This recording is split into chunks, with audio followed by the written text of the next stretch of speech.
Graça e paz. Amém.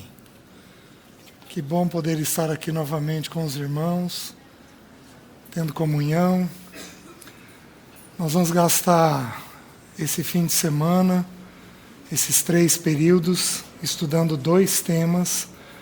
E nós vamos ficar nesses 2 temas entre 3 a 4 meses, estudando essas porções da Palavra de Deus. O ano passado, depois que nós encerramos aquele material sobre família, o irmão Thomas perguntou se havia algum assunto ainda significativo dentro do contexto de vida familiar. E eu disse para ele que nós tínhamos 2 assuntos que são muito importantes, que nós não estudamos e que seriam muito importantes nós estudarmos. Os 2 assuntos são ansiedade. Então, é o assunto que nós vamos estudar esses próximos meses. E o assunto do dinheiro. Esse, numa ocasião que o Senhor nos permitir, se assim for do agrado dele, a gente estuda. Então, nós temos 2 temas. Os irmãos, hoje à noite, vão precisar ter um pouquinho de paciência comigo. Eu acho que vai ser bem tranquilo.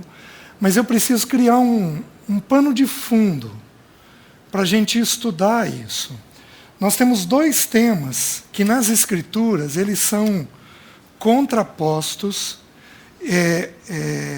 um resolve o outro, e são 2 temas que os textos associam, os textos ligam. Nós temos o assunto da ansiedade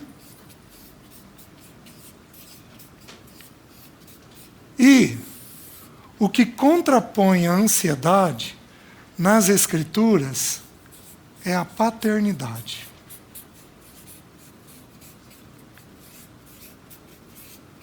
O principal texto que nós temos sobre a ansiedade está no Sermão do Monte. Nós vamos abrir ele um pouquinho essa noite, se o tempo nos permitir. Eu digo que vocês vão ter que ter um pouquinho de paciência, porque eu preciso definir o que é ansiedade com os irmãos. Todos nós sabemos, na prática.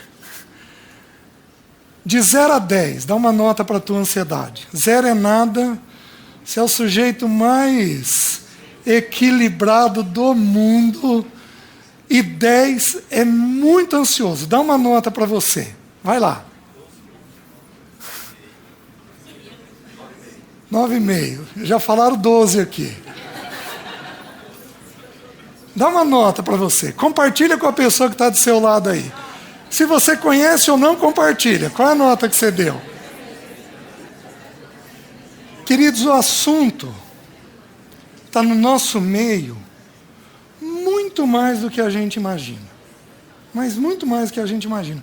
Alguém aqui deu uma nota abaixo de 5, levanta a mão. Certo? Tem aqui uma meia dúzia de pessoas. Entre 6 e 8, levanta a mão. Acima de 8, levanta a mão. Pois é. Esse é um assunto que envolve a gente muito mais do que a gente pensa. Ele está permeado no nosso dia a dia. Eu vou mostrar isso para os irmãos nas Escrituras, mas por enquanto eu vou chamar a atenção dos irmãos para o nosso dia a dia, para as coisas que acontecem no nosso dia a dia. Quantos já ouviram falar de uma coisa chamada hiperatividade em criança? Sabe o que é isso? É uma maneira pela qual a ansiedade aparece. Esses dias um amigo, pastor, foi conversar comigo e falou: César, parei no cardiologista. E o curioso é que estávamos em 6 esperando para ser atendido. Os 6 eram pastores. Por que todos eles estavam com taquicardia? A ansiedade. A ansiedade, ela está presente no dia a dia da gente muito mais do que a gente imagina. Ela envolve o ser humano. Existem algumas coisas com o pecado que envolveram o ser humano. A ansiedade, ela não está em nenhuma lista de pecado. Então, a ansiedade, por si só, ela não é pecado. Ela é um sentimento, uma emoção. Eu vou mostrar isso para vocês, possivelmente, talvez só em março, quando a gente for estudar as crises de ansiedade que a Bíblia revela. Aí nós vamos dar uma olhadinha no efeito do corpo, quais os efeitos principais que dá no corpo, como a gente sai disso, o que a Bíblia propõe para a gente sair disso. Mas, por enquanto, nós temos que entender que a ansiedade, ela não consiste em nenhum texto das Escrituras, nenhuma lista de pecado, ela é apresentada como um pecado. O texto do nosso Senhor em Mateus 6, ele diz assim: não andeis ansiosos. O texto de Paulo aos Filipenses diz assim: não andeis ansiosos. O texto de Pedro, em 1 Pedro, diz assim: lançando sobre ele toda a vossa ansiedade. Queridos, com o advento do pecado, todos nós nos tornamos ansiosos. Todos nós. Em graus variados. Tem gente que é uma propaganda enganosa. É um poço de sossego, mas o coração está taquicárdico. Aparentemente é tranquilo, mas internamente ele está jogando para dentro dele aquele sentimento que ele tem. Está fazendo sentido para os irmãos? Vamos um pouquinho mais longe. Quantos já ouviram falar aqui? Vocês têm que me ouvir com reservas. Quantos já ouviram falar de doenças autoimunes? O que é uma doença autoimune? Uma doença autoimune é uma doença grave, onde o corpo ataca o próprio corpo, mas é uma doença que tem a ver em muito com uma coisa chamada sentimento, emoção. É um reflexo no corpo de um sentimento que a Bíblia descreve como sendo a ansiedade. A ansiedade, ela está presente em todos nós. Por que uma criança, a hora que ela tem que cumprimentar um adulto, ela enrosca na perna do pai e ela não dá conta de cumprimentar? Qual o nome disso? A ansiedade. Por que um jovem, ele paralisa diante de amigos e ele não consegue se relacionar com aqueles amigos? A ansiedade. Existem muitas maneiras do sentimento ansiedade aparecer dentro do ser humano. Mas muitas maneiras. Tem pessoas que são muito afetivas e não dão conta de ficar sozinhas. Quando estão com o parceiro, precisam ficar segurando na mão do parceiro. Eles não dão conta de estar em casa sem grudar em alguém. Esse movimento aqui, sabe o que é? Ansiedade.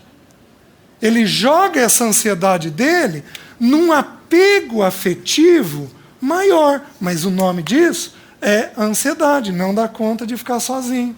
Os irmãos estão entendendo? Só que a ansiedade mais clássica que a gente vê no dia a dia, que a gente vê as pessoas mencionarem, e que todos nós, muito possivelmente, dentro da nossa casa, nós já tivemos alguém assim, é uma coisa chamada crise de pânico. A pessoa, de repente, ela passa a ter um medo, uma fobia, uma apreensão monstruosa de uma determinada coisa. Vocês estão entendendo? Alguém aqui já teve crise de pânico? Levanta a mão. Olha lá. Alguém já teve na família crise de pânico? Levanta a mão. Olha quanta gente nós temos. Por quê? Porque a Bíblia, meus queridos, o Velho Testamento é impressionante. Não existe maior nem melhor contador de histórias do que Deus. Deus é um contador de histórias exímio. O Velho Testamento é só histórias. E as histórias que ele conta têm a finalidade de nós retirarmos dentro dela os princípios de vida. Então, quando Deus conta uma história e Ele não lança luz direta naquela história do que é, de como é para a gente interpretar, é porque Deus quer que a gente tire os princípios contados naquela história.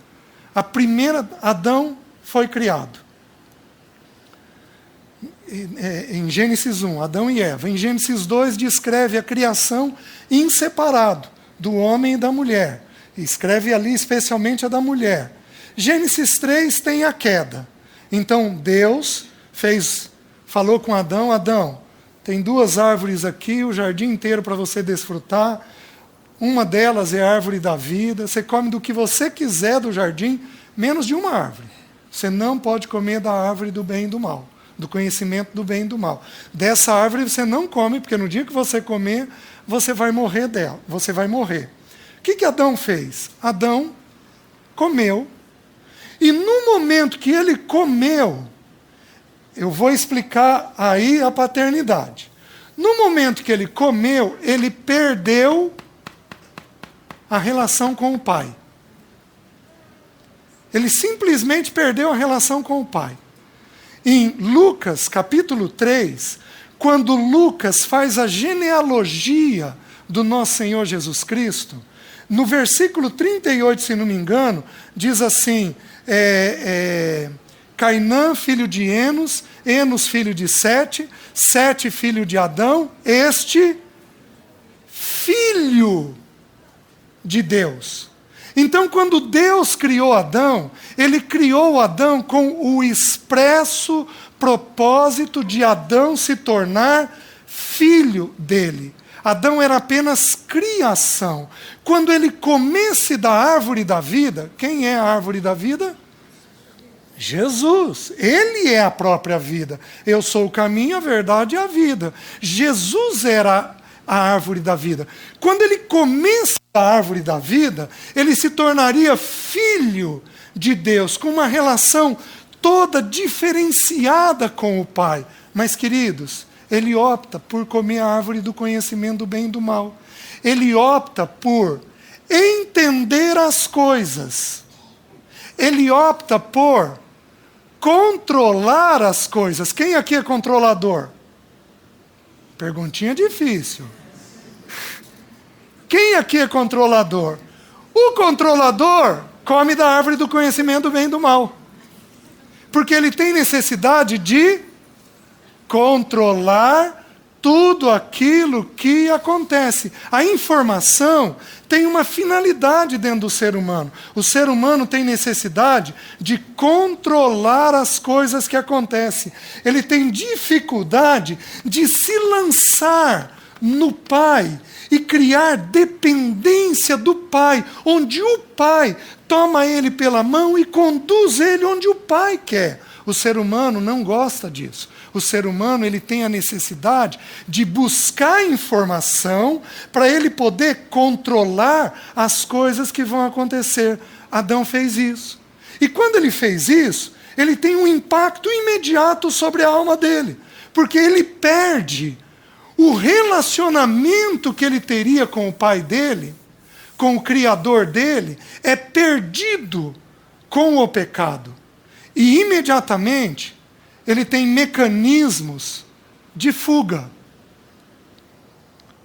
Deixa eu ir fazendo uma lista com os irmãos de como que a ansiedade aparece em nós.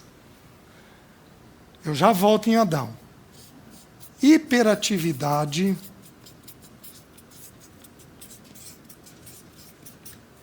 ciúmes, medo, compulsão.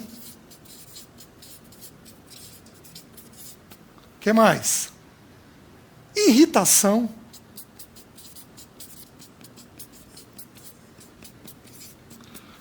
Somatização. Soma no grego significa corpo. Nós vamos estudar um salmo num desses próximos dias só sobre somatização, sobre como o corpo reage quando nós estamos ansiosos. Somatização. Tudo isso daqui são maneiras pela qual a ansiedade se manifesta dentro de nós. Adão fez uma coisa, logo que ele pecou. Adão desenvolveu uma compulsão. Sabe o que ele fez antes de ter medo? Ele fugiu. Ele fugiu 2 vezes, numa mesma coisa. Ele fugiu se escondendo, cozendo folha de figueira, e ele escondeu a nudez. Vocês estão entendendo? Então, como o pecado apareceu em forma de nudez, ele deu um jeito de esconder a nudez. Aí vamos mais. Mentira. Isso é pecado. Só que a mentira, em geral, é um sintoma de ansiedade. A ansiedade é um sentimento que, se eu não cuidar, me leva ao pecado. Os irmãos estão entendendo? Adão, ele primeiro cose folha de figueira e ele esconde a nudez dele e de Eva. E a sensação é a seguinte: ele olha para ele e ele não vê a nudez. Ele escondeu dele mesmo. Ele olha para Eva e ele não vê a nudez. Escondeu a nudez e Eva olha para ele e não vê a nudez dele. E ele acha que Deus não está vendo a nudez dos dois. Então, ele esconde dele, do outro e de Deus. Ele acha que está escondendo. Só que logo depois dele cozer folha de figueira, ele se esconde uma segunda vez. Ele se esconde onde? Num arbusto. Então ele começa a fazer um movimento de repetição. Um movimento que a gente chama de compulsão. Está tudo na Bíblia, meus queridos. Vocês querem ver? Você senta para comer. O sujeito, repetição. Ele está ansioso? Tudo que envolver repetição, são pouquíssimos os excessos que a Bíblia apresenta. Que eu me lembre, só 4 excessos são permitidos para o ser humano, nas Escrituras. Amar a Deus acima de todas as coisas, é um excesso. Orar sem cessar, é um excesso. Em tudo dar graças, é um outro excesso. E o último excesso que eu conheço, tudo que eu fizer, seja em palavra, seja em ação, tem que ser feito para a glória de Deus. 4 excessos. Qualquer outro excesso, come muito, come pouco. Trabalha muito, trabalha pouco. Dorme muito, dorme pouco. Qualquer outro excesso constitui um quadro de ansiedade. Adão revelava essa ansiedade. Ele ia mostrando essa ansiedade na compulsão que ele foi tendo. Ele foi tendo essa compulsão e isso foi revelando. Só que, quando ele viu que ele não ia dar conta de se esconder, o coração dele começou a ser tomado por uma coisa chamada medo. Queridos, não existe ser humano nesta terra que não tenha medo. Não existe. Todos nós somos filhos de Adão. De uma ou de outra forma, todos nós teremos medo. Quando nós estudarmos Elias, nós vamos estudar crise de pânico na vida de Elias. Qual é o maior medo que o ser humano tem? A morte. Hebreus diz do pavor da morte. É uma expressão usada apenas para a morte. O pavor que a morte gera dentro de nós. O pavor de perder um filho, de perder um marido, de perder um ente querido, de perder alguém da igreja. É o maior de todos os medos. Adão foi tomado por um sentimento. O sentimento de medo. Tudo isso quer dizer o quê? Eu estou dizendo para os irmãos, através disso, que o nosso pai, Adão, ele era ansioso. E ele era ansioso porque ele não teve um bom relacionamento com o seu pai. Aí, sem medo de errar, se eu fosse pegar os notas 12 e 13 aqui da ansiedade, e eu fosse investigar, de alguma maneira, essas pessoas ansiosas não tiveram um bom relacionamento com os seus pais. Queridos, agora eu preciso dar uma parada. E eu vou falar um pouquinho sobre a... Deixa eu encerrar sobre a ansiedade. O que é a ansiedade, então? Se eu for responder do ponto de vista bíblico, a ansiedade é um sentimento de apreensão quando eu enxergo a vida fora da paternidade de Deus. Se eu for olhar do ponto de vista psicológico, a definição de ansiedade é um sentimento de apreensão, onde eu tenho uma certeza de que uma tragédia vai acontecer, e eu sou imediatamente tomado por reações físicas diante dessa certeza que eu tenho.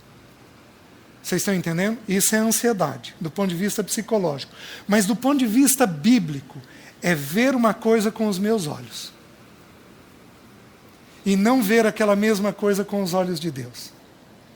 Vou pegar o Thomas. O Thomas é sossegado, tranquilo, descansado no Senhor. Mas o Thomas vai ter 1, 2 ou 3 áreas na vida dele em que o coração dele é tomado por ansiedade. Por mais que ele tenha uma boa visão do Senhor, existem algumas coisas na formação do Thomas, lá de trás, onde a mente dele aprendeu a enxergar a vida com os olhos dele, e não com os olhos de Deus. Toda vez que você olhar uma situação da vida com os seus olhos e não com os olhos de Deus, você está sendo ansioso. Está dando para compreender? Os irmãos estão conseguindo entender o que significa a ansiedade? Então, a ansiedade ela deriva de não termos a mente de Deus na vida. Porque quando eu tenho a mente de Deus, o meu coração é tomado por descanso. Nós vamos estudar o texto de Filipenses, mas o texto de Filipenses diz uma coisa curiosa, diz assim: não andeis ansiosos de coisa alguma, em tudo, porém, sejam conhecidas diante de Deus as vossas petições, pela oração e pela súplica, com ações de graça. E aí diz assim, e a paz de Deus... A situação mudou? Não. Porque é uma paz que excede...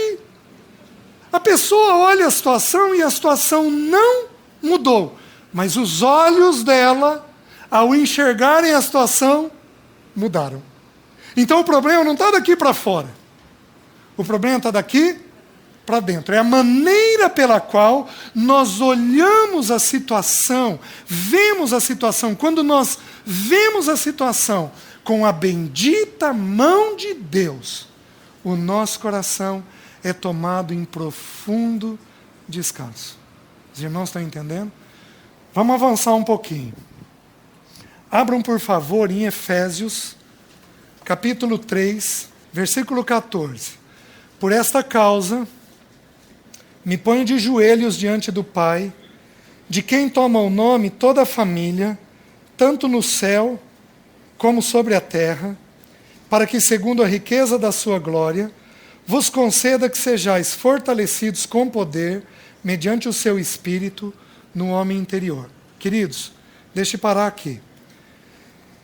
Por esta causa me ponho de joelhos diante do Pai, de quem toma o nome toda a família. A palavra pai, no grego, significa pater. Anota aí, porque isso é importante. Essa palavra significa nutridor,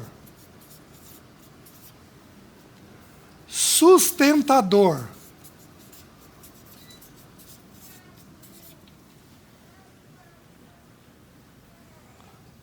protetor.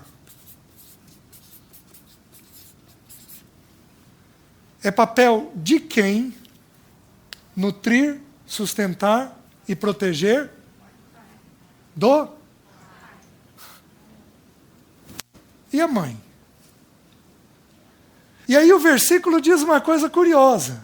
Ele diz assim, de quem toma o nome toda a família na terra e no céu. Então, a palavra família, no grego, ela significa pátria,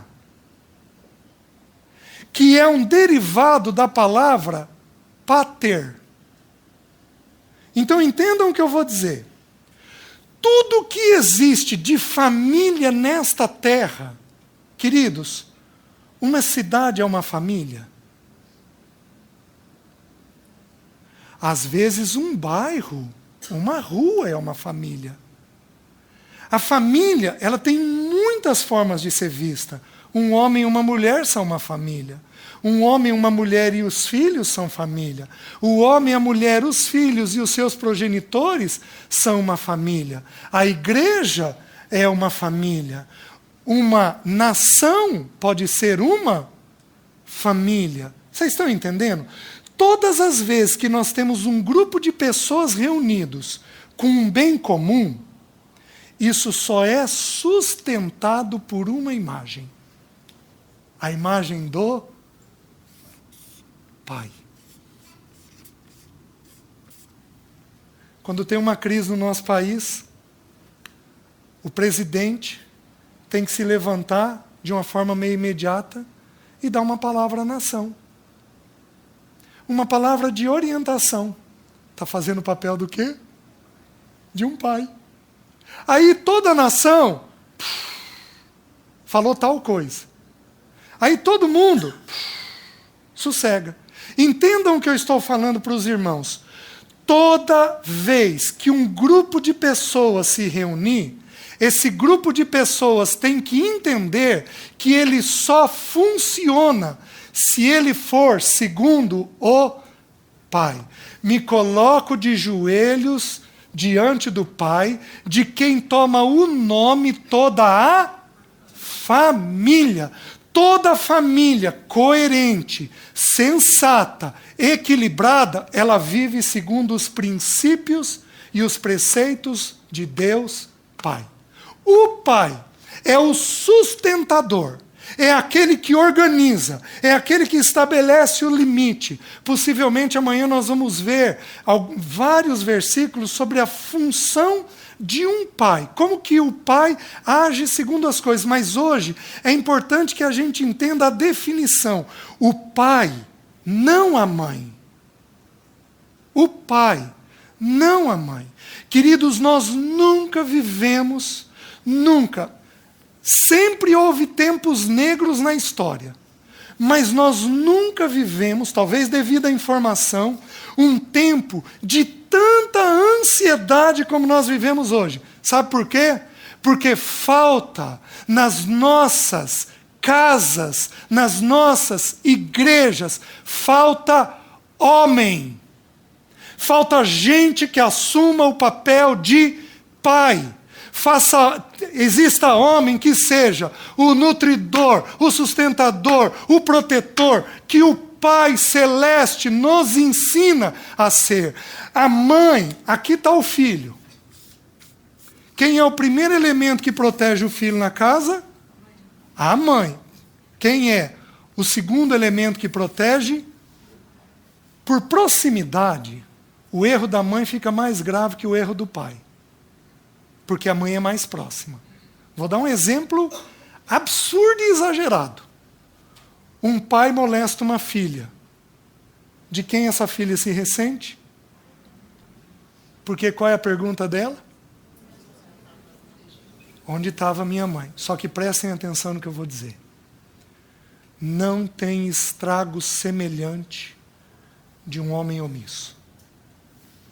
Ele compromete a imagem de Deus num lar. Porque o homem representa a imagem do Pai nas Escrituras. Vou dar um texto apenas para os irmãos mostrando isso. Quando Deus, em Gênesis 3, redefine os papéis, nós estudamos isso ano passado. Ele vira para Eva e diz assim: Eva, você vai dar à luz em meio a dores, o teu desejo será para o teu marido e ele te governará. Tudo que Deus falou para a mulher está ligado a gente. O filho e o marido. A vontade dela está ligada a um outro.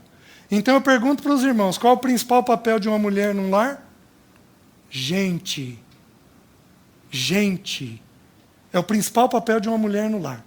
Mas, para Adão, Deus virou para Adão e falou assim: Adão, no meio de cardos e abrolhos, e no suor do rosto, você vai prover, você vai buscar, você vai alimentar a sua casa. O principal papel de um homem dentro de casa, provedor. Agora, o homem não provê dinheiro apenas.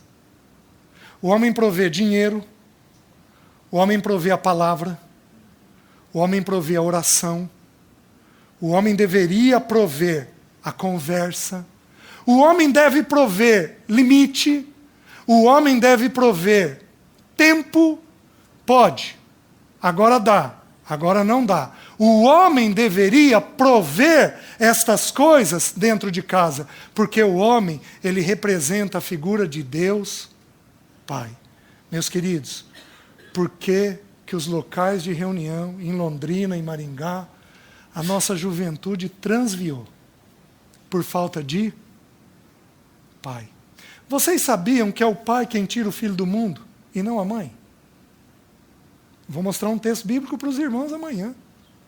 É o pai quem tem o papel de arraigar o filho da relação com o mundo, não é a mãe.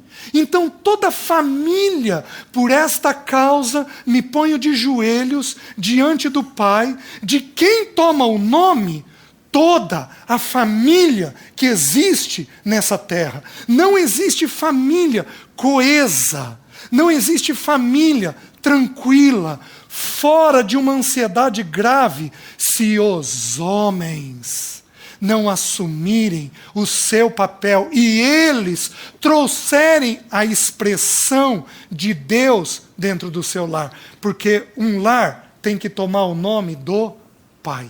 A pátria tem que tomar o nome do pater. Os irmãos estão conseguindo entender o que eu estou dizendo? As duas coisas estão diretamente relacionadas. Intimamente relacionadas. Distanciou o pai, a ansiedade entra. Entrou o pai, a ansiedade desaparece. Tem uma coisa curiosa. Muitas vezes eu sou perguntado por pessoas a respeito de crise de medo em criança. Vocês já devem ter ouvido de crianças com crise de pânico.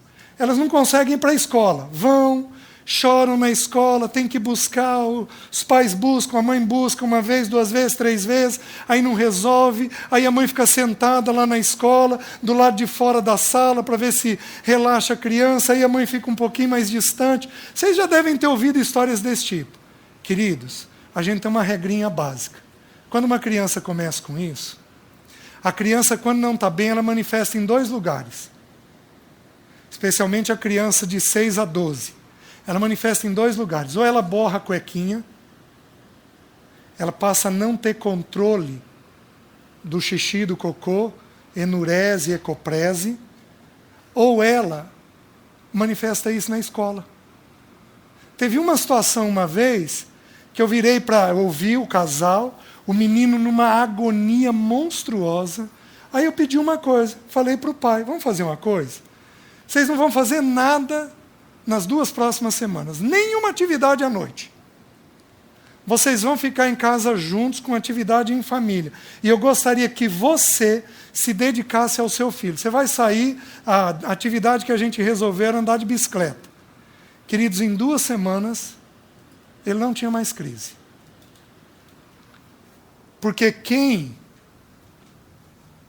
que protege o filho é o pai. Não é a mãe. É a figura do pai que faz esse movimento. Mas tudo isso tem texto. Quando a gente for estudar sobre medo, nós vamos abrir esses textos e dar uma olhadinha neles. Vamos um pouquinho mais longe. Abram em Mateus capítulo 6. O Senhor, no capítulo 5, começa o Sermão do Monte. Aí no capítulo 6, ele começa a lançar luz sobre vários assuntos. Mas um dos assuntos que ele vai lançar luz é o assunto da ansiedade. E aí tem uma coisa curiosa no capítulo ao longo do capítulo. No capítulo, em Lucas, quando a gente soma Lucas, Lucas é quem descreve a infância do Senhor. O Senhor ficou dos 2 anos até os 30 anos em Nazaré, morando na casa dos pais, sendo formado pelos pais, certo? O que o Senhor fez nesse período? Trabalhou, teve na família dele, mas o que ele fez? Queridos, para eu saber o que uma pessoa faz, é só eu começar a conversar com ela. Né? Por exemplo, se eu sentar com a Jéssica andou fazendo vestibular. Se eu sentar com ela está afiadérrima em quê? Português, matemática, física, química. Se for para bater papo, se eu tivesse a idade dela, isso daqui, aquilo lá. Não, eu fiz assim, eu fiz assado, ela vai ter um caminhão de coisa para falar, porque é onde a mente dela está ocupada. Queridos, Jesus fica 30 anos quieto. De repente, ele tem o primeiro sermão dele. E aí ele começa o sermão dele, ele fala lá das bem-aventuranças, aí ele começa a falar, vós sois a luz do mundo, e vocês precisam fazer coisas que glorifiquem o vosso Pai. Aí ele diz assim, quando vocês orarem, vocês não sejam como os hipócritas, que gostam de orar de pé nas sinagogas, mas vocês entrem no quarto, fechem a porta e orem ao Pai de vocês que está em secreto. E o Pai de vocês que está em secreto vai recompensar. 2ª vez. 3ª vez. E vocês, quando jejuarem, vocês jejuem de que maneira? Lavem o rosto, não deixem ninguém saber, porque o Pai de você que está vendo em secreto vai te recompensar. E quando você ofertar, faz com que a direita não saiba o que a esquerda está fazendo. E o seu Pai que te vê em secreto vai te recompensar. Queridos, o Senhor traz um caminhão de assunto sobre a paternidade. E vocês não andem ansiosos. Mas olha o pardal. Ele não planta, não colhe, e aí ele fala uma coisa curiosa que nós vamos estudar possivelmente amanhã, nem ajunta em celeiro. E contudo, o vosso Pai o sustenta. Considerai os lírios. Quem que veste ele daquele jeito? É o Pai Celeste. E vocês ouviram o que foi dito. Amarás o teu próximo e detestarás o teu inimigo. Eu, porém, vos digo, amai os vossos inimigos e orai pelos que vos perseguem. Porque isso vai trazer a glória do vosso Pai. Pois o vosso Pai faz o sol vir sobre bons e maus. Faz a chuva vir sobre justos e injustos. Meus queridos, o Senhor abre a boca depois dos 30 anos e a boca dele está cheia do quê? Do Pai. O que ele fez naqueles 30 anos? Aprendeu sobre o Pai. Quieto. Aprendendo sobre o Pai. Quando ele é questionado aos 12 anos, nós estudamos isso ano passado. Maria chega para ele, meu filho, que ele ficou lá em Jerusalém, eu e teu pai aflito estamos à tua procura. Ele vira e diz o quê? Vocês não sabiam que me convinha estar na casa de meu?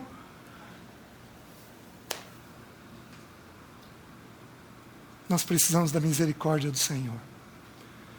Porque nós precisaríamos ensinar os nossos filhos a ver o Pai. Desde muito cedo.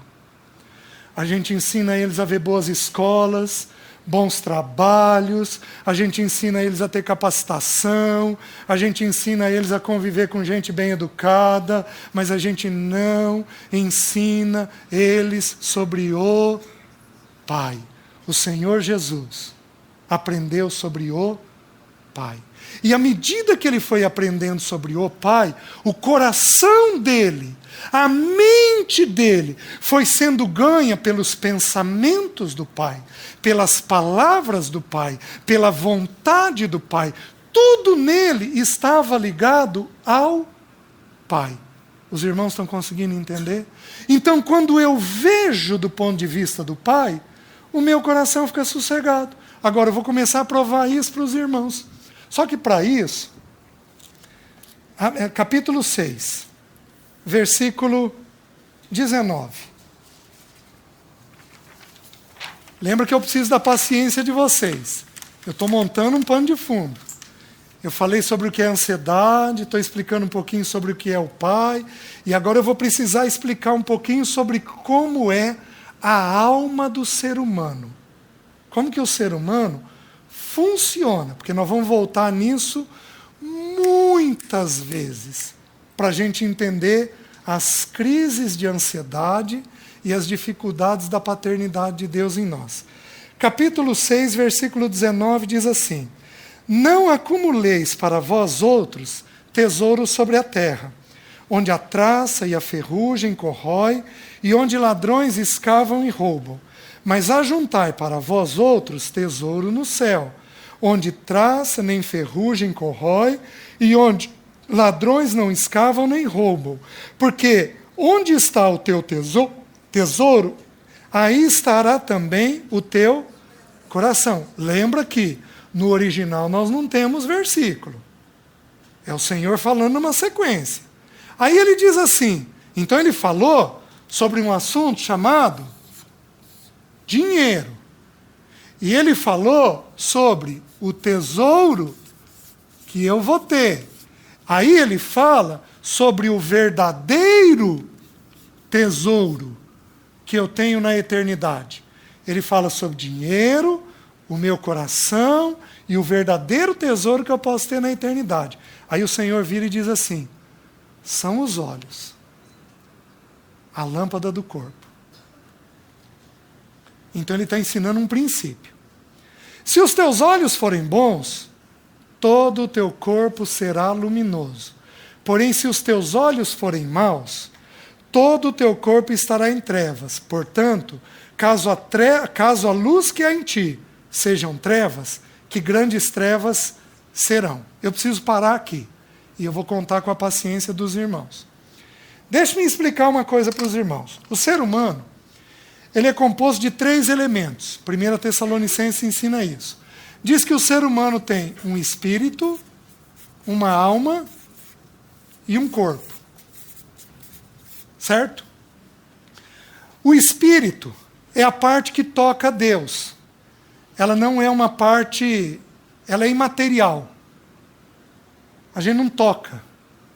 Ela tem faculdades. Por exemplo, a consciência está dentro do espírito.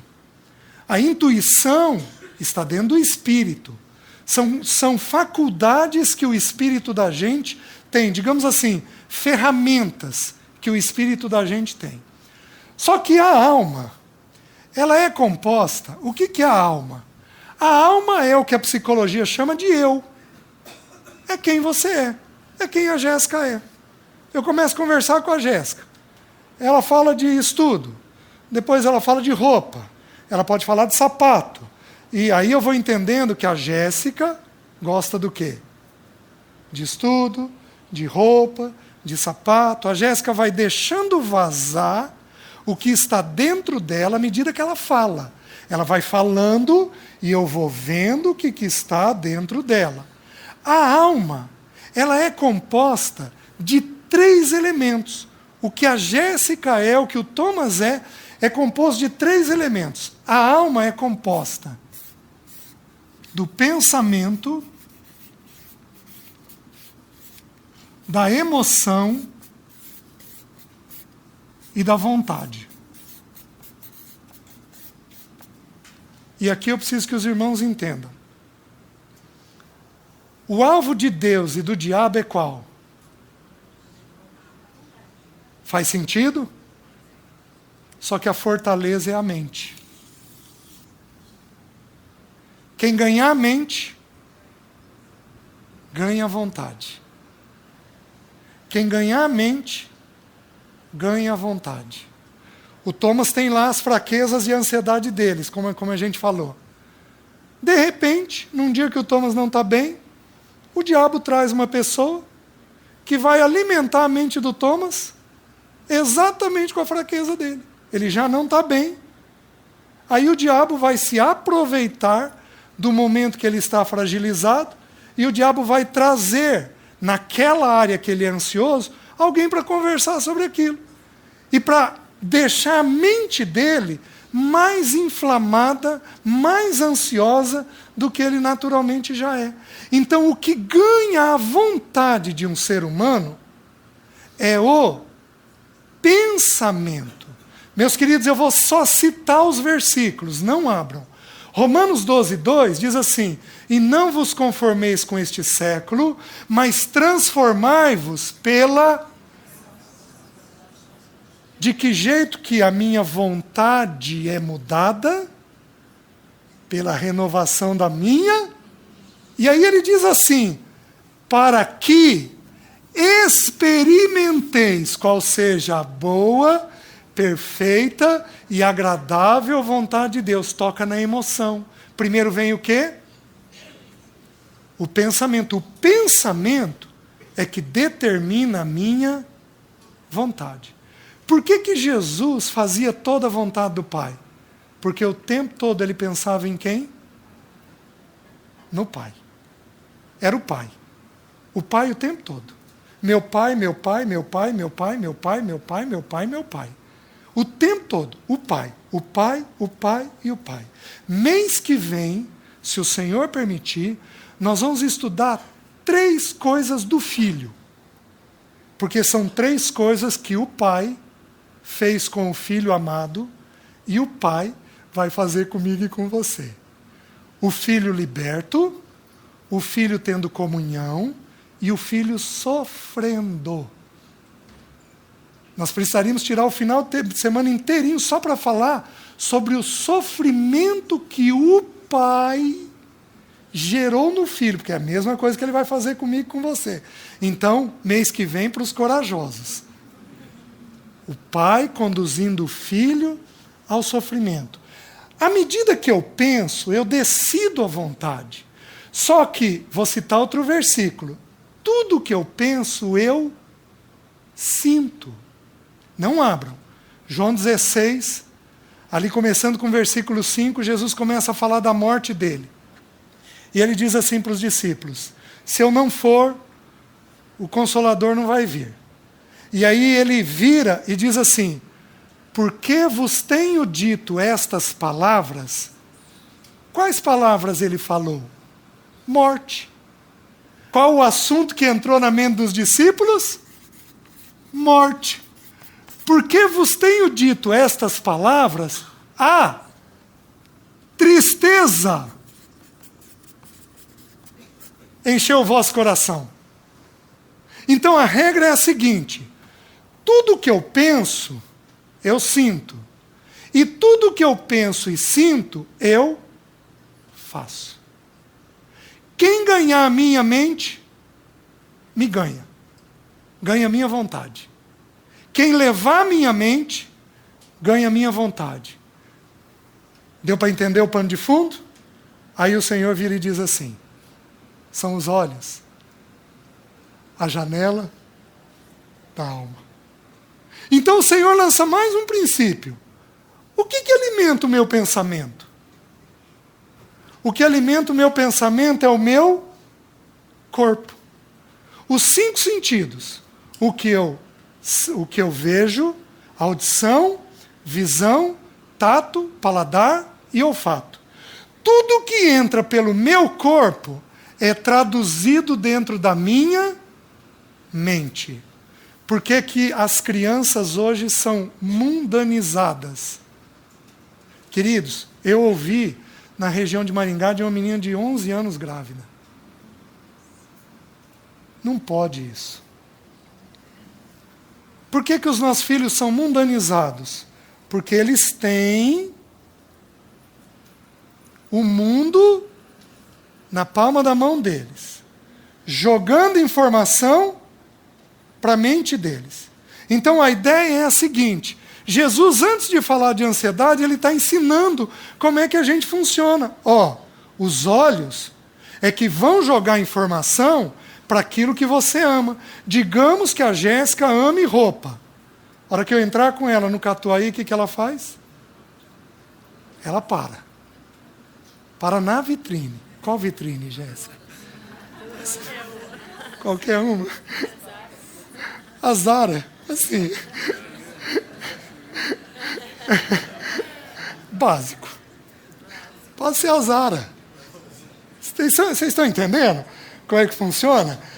Vocês estão entendendo como é que vem na mente? Ela já elegeu a loja, apesar que eu perguntei, né? A mente é ganha por aquilo que eu anseio. O que eu anseio, o tesouro que eu tenho dentro de mim, eu procuro este tesouro com os olhos. E, se você não cuidar, a luz que há em ti pode virar trevas.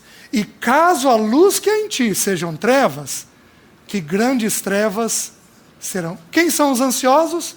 Os ansiosos são aqueles que procuram as coisas fora da vontade de Deus. A Jéssica tem que comprar roupa? Tem. Se ela for comprar fora do tempo que Deus estabeleceu para ela, a mente dela fica ansiosa. Ela está procurando alguma coisa para satisfazer alguma coisa e não está segundo Deus, segundo o que Deus está fazendo com ela. Então o Senhor está nos ensinando o funcionamento nosso.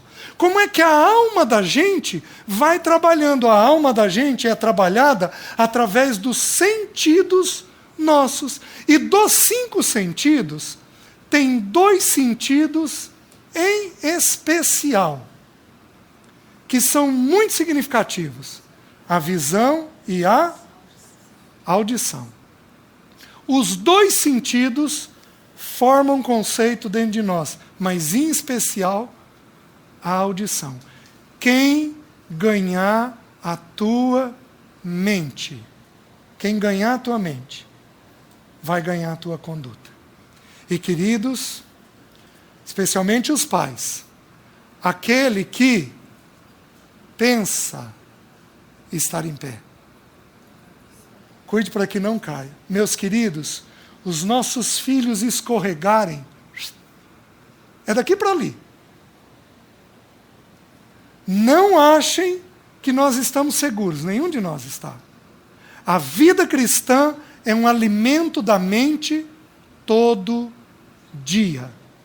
A vida dele tem que ser absorvida todo dia. Se não for absorvida todo dia, nós caímos em ansiedade e a ansiedade nos leva ao pecado. Aí vamos estudar um pouquinho as Escrituras. Acho que ficou claro, né? Então, o versículo 22. São os olhos a lâmpada do corpo.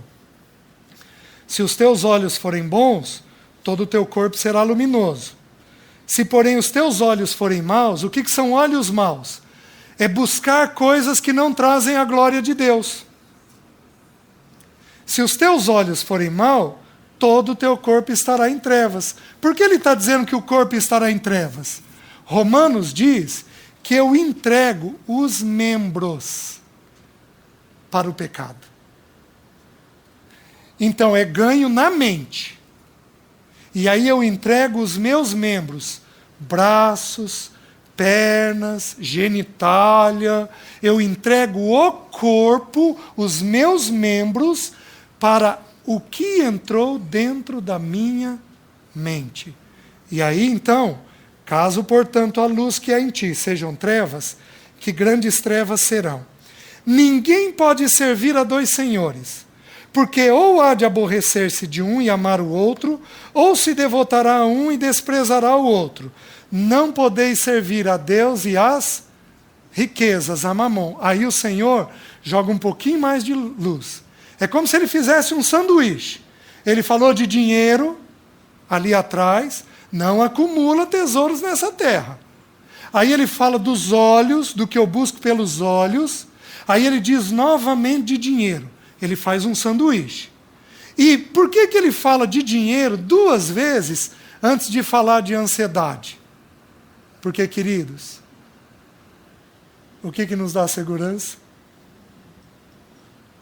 Via de regra, para a grande maioria das pessoas, a sensação de segurança vem através do quê? Do dinheiro. Só existem 2 senhores nessa terra: Deus e Mamon. O diabo não é um senhor. O diabo é, para nós, o inimigo da nossa alma, O diabo é para Deus um servo.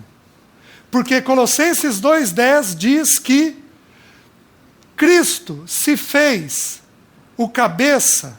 O que é o cabeça? Aquele que manda. De todo principado e potestade. O diabo não pode tentar o Thomas sem a permissão do Senhor. O Senhor tem que dar a permissão. Porque Cristo é o cabeça de todo principado e potestade. Lá em Gênesis, voltando a Gênesis, o texto lá diz que o descendente da mulher teria o calcanhar ferido. Onde que Cristo teve o calcanhar ferido? Na cruz. Mas ele pisaria a cabeça da serpente. A cruz, louvado seja o nome do Senhor, tirou o poder de mando do diabo. O diabo não pode tocar um de nós sem a permissão do Senhor. Mas, meus queridos, a gente se preocupa tanto com ele, às vezes, e esquece que tem um outro Senhor. Esquece que tem um Senhor que pode seduzir o nosso coração, envolver o nosso coração. Um Senhor chamado dinheiro. Vocês estão conseguindo entender? Dinheiro é um assunto complicado. Muito complicado. Eu tenho uma pesquisa que eu não fui atrás para ver se constitui verdade ou não. Deixa eu pegar o número. Para eu não falar uma bobagem, deixa eu pegar o número dessa pesquisa. Só um instante. Um material que eu estudei, ele diz o seguinte: existem na Bíblia 205 versículos sobre fé. 208 versículos sobre salvação. E existe 2085 versículos sobre dinheiro. 2085. Meus queridos, isso constituindo a verdade, 1/4 das escrituras quase é sobre dinheiro. Por quê? Porque dinheiro é um Senhor. Então Jesus começa a dizer, o coração de vocês não é para ser ganho pelo dinheiro, porque o dinheiro vai deixar vocês apenas mais ansiosos. Eclesiastes diz que quem multiplica dinheiro multiplica preocupação. É tanto IPTU para pagar agora, né? Ele multiplica carro, ele tem IPVA agora. Quem multiplica dinheiro, multiplica preocupação. Então o Senhor, ele constrói a base para nós entendermos como é o assunto da ansiedade. Versículo 25. Por isso vos digo, não andeis ansiosos pela vossa vida, quanto ao que haveis de comer e beber, nem pelo vosso corpo, quanto ao que haveis de vestir. Não é a vida mais do que o alimento e o corpo mais do que as vestes? Observai. Olha a expressão que ele usou. Observai. Queridos, através do que eu observo? Ele está trazendo os olhos de novo. Aprende a colocar os olhos no que você precisa colocar. Eu vou dar um pequeno testemunho. Eu tive um bom relacionamento com meu pai. E o meu pai veio para a cidade onde ele viveu a vida toda, muito novo, com 17 anos de idade. Meu pai era um farmacêutico.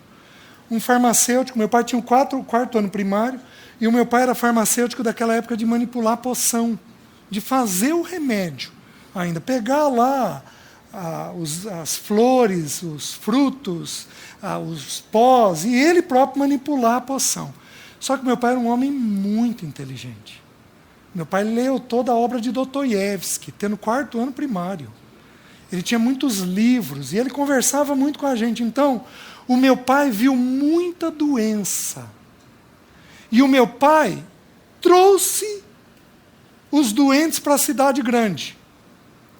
E eu, quietinho, tímido, acompanhava meu pai.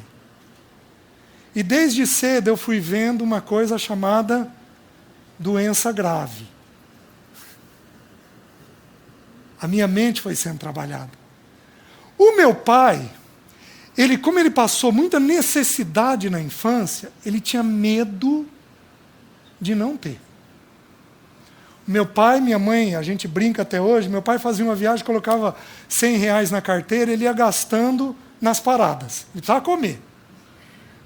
Ele ia gastando. Por quê? A gente supunha que é porque ele passou muita necessidade. O problema, queridos, é que o meu pai desenvolveu um medo monstruoso da morte. Meu pai morreu chorando. Eu creio que ele entregou a vida ao Senhor 2 meses antes dele falecer. A gente crê, eu creio pela fé no que a gente viveu ali com ele, só que ele morreu sem realidade nenhuma do Senhor. Ele já estava com um tumor na cabeça. O problema é que o medo da morte e do futuro e de faltar vazou para os filhos. E eu, uma esponja, quietinho, filho quieto é um perigo. Porque o falante, a gente sabe o que está dentro dele, mas o quieto, você não sabe como é que ele está traduzindo. Queridos, eu fui absorvendo. Aos 11 anos de idade, eu assisti uma reportagem no Fantástico. Acho que eu contei para os irmãos já. Eu assisti uma reportagem no Fantástico de um cantor, ou ator, eu não me lembro, que foi enterrado vivo. Sérgio Cardoso. Quem lembra? O Fantástico teve o cuidado de mostrar o caixão com o braço dele para fora. E eu estou tendo cuidado de falar isso. Meus queridos, 11 anos de idade, você é enterrado vivo. Você é enterrado vivo. Quantos aqui tem esse medo? Catalepsia, levanta a mão. Tem muita gente que tem esse medo. Você é enterrado vivo, você é enterrado vivo, você é enterrado vivo. A gente dá um jeito de dar um nó na alma da gente, né? O que eu fiz para ter a sensação de que eu não ia ser enterrado vivo? Pus a mão no pomo de Adão. E eu dormia apertando o pomo de Adão e engolindo. Porque aí eu tinha a sensação que eu estava vivo. Por isso que minha voz é rouca. A fono supõe que eu abaixei o pomo de Adão. Aí comprometeu a minha voz. Até os 14 anos, 3 anos, toda noite, quietinho. Aos 15 anos me converti. Aos 23 anos tive uma crise de ansiedade. Qual o primeiro medo? Eu era presbítero, já saía pregando, casado há quase 2 anos com a Alessi. Meus queridos, eu entrei numa crise. Você é enterrado vivo, você é enterrado vivo. Alessi, por favor, Alessi. E meus queridos, no medo a gente supõe que a coisa vai acontecer. Mas no pânico a gente tem certeza que ela está acontecendo. Então, eu vivia. E aí, deixa eu voltar aos 11 anos. O Fantástico fez um teatro de um sujeito com catalepsia. Catalepsia é essa doença onde abaixa tantas funções que ela não é diagnosticada. Hoje eles já têm protocolo para resolver isso daí. Aí eles mostraram um sujeito no caixão, paralisado, ouvindo tudo o que acontece. Meus queridos, 11 anos de idade. Aos 23, o que veio para fora? Eu, enterrado, vivo. Do mesmo jeitinho que o cara estava no caixão. Meus queridos, foram 4 anos o Senhor me trabalhando. Mas esse não foi o único medo. Porque logo depois disso, eu tive 6 medos nessa crise. Vou ser enterrado vivo. Vou perder tudo financeiramente. Não vou dar conta de sustentar a minha casa. Vou ter um tumor na cabeça. Eu sabia o local do tumor, onde a mente da gente vai. Vou enlouquecer e vou me matar. Tudo isso foram histórias que eu vivi na minha infância. O que o Senhor tem que fazer comigo aos 23 anos? Ele precisa permitir que eu tenha uma crise para eu limpar a minha mente. Cada medo, Ele foi trabalhando. Um por um, Ele foi trabalhando. Meus queridos, eu sou devedor ao Senhor. Mas o instrumento que Ele usou foi a crise. Por isso, Ele levará os ansiosos aqui a uma crise. Bendita crise. Santa crise. Que tem a finalidade de limpar a nossa mente. De tirar os conceitos antigos, velhos, complicados, às vezes malignos, que estão dentro da nossa mente e desarraigar aqueles pensamentos que estão fortalecidos dentro da nossa mente. Alguns deles saem com a simples leitura da palavra. Outros deles, nós teremos que ler a palavra, e ler a palavra, e ler a palavra, e ler a palavra, e orar, e jejuar, e conversar com irmãos, e buscar ao Senhor, até que o Senhor, num dia, num minuto, Ele vem e toca. Eu fiquei agonizando com esse pensamento da morte por uns 3 anos. Aí o Senhor, eu lia muito a palavra. Aí eu estava na leitura de Lamentações de Jeremias. E se vocês se lembrarem, Jeremias, quando o povo enjoava de Jeremias, colocava ele dentro de uma cisterna. Um poço de água. Aí Lamentações. Queridos, imagina aquele poço no final do dia. Imagina a escuridão chegando. Imagina a bicharada caindo no poço. Aqueles animais da terra caindo no poço. Queridos, Jeremias, eu buscando ao Senhor, Jeremias diz assim: da mais profunda cova me lembrei do meu Senhor.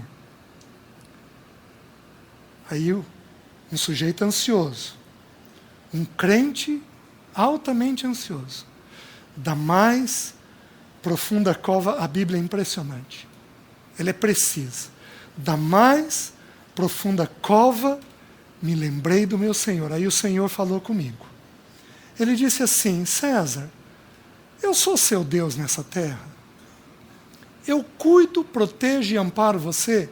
Queridos, como eu tive um bom relacionamento com meu pai, eu tenho tanta segurança na paternidade de Deus, eu falei: Senhor, mas eu tenho tanta segurança no teu cuidado comigo, eu sei que o Senhor é um pai perfeito para mim. Aí o Espírito falou assim: que diferença faz para mim 1,5 metro abaixo da terra? Aí o Espírito colocou uma cena na minha mente, eu enterrado, vivo, mas em profunda paz com Deus, porque o meu papai desta terra é o mesmo papai de 1,5 metro abaixo dessa terra. Eu estaria cuidado e guardado por eles. Queridos, 1 minuto, a minha mente foi tocada. Nunca mais tive essa ansiedade. Nunca.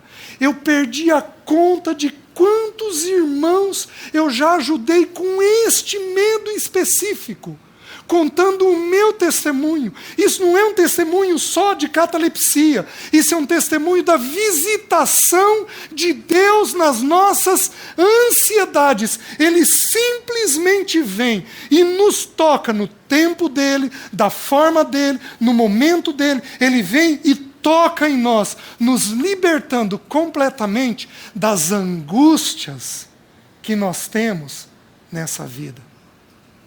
Amém? Só que não há milagre onde não há dor. O papai nos conduz a uma santa e bendita dor, a um santo e bendito sofrimento, a um lugar. Sabe o que significa a palavra angústia? Jesus, quando começou a orar, com os discípulos, ele falou: a minha alma está angustiada até a morte, ficai aqui comigo e vigiai. Sabe o que significa a palavra angústia no grego? Significa estreiteza de lugar. Meus queridos, muitos de nós aqui, neste ano de 2015, seremos levados a uma estreiteza de lugar, a um aperto, onde nós não temos mais recurso, nós não sabemos como sair daquela situação, mas aleluia, porque o nosso papai é quem nos conduz a essa estreiteza de lugar, para então poder nos libertar das coisas que estão dentro de nós. Amém? Vamos curvar nossas cabeças, vamos orar.